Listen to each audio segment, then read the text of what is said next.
Today's classrooms are made up of a diversity of students with a variety of needs. Next, Dr. Taft will address several common concerns that today's teachers have regarding the inclusion of special needs students into career and technology classrooms. With educational reform and changes in special education law, a number of trends are emerging today that impact the special needs students in our high schools.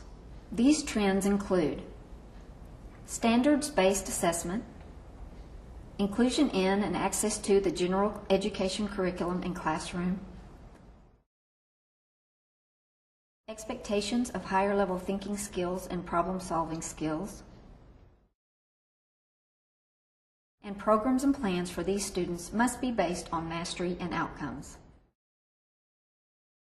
Due to the most recent changes in the special education law, the landscape of our high schools has literally changed. It's not uncommon to walk into any career and technology education class now, due to the access to the general curriculum, and find a wide variety of students that you might not have found a few years ago.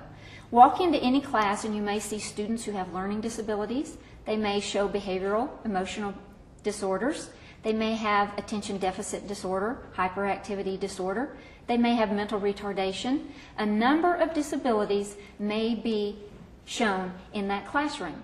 So we need the tools to work with those students. You say, well, exactly how many students may be in my classroom and how will I know? Let me see if I can give you a visual depiction of this. If this were all of the students in my school, what numbers are we looking at in the classroom?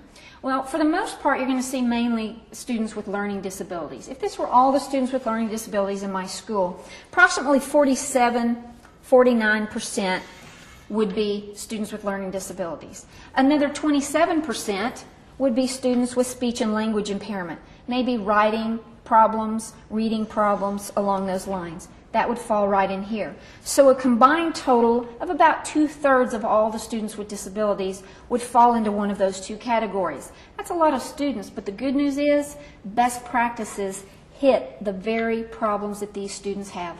Organizing, memory problems, retention problems, writing, memory. We have really good techniques and a toolbox for you to use. Now, how much are these students going to be in my classroom, you say? Well, if these were all of my students, all of the special education students in the classroom, how much time are they spending in regular classes?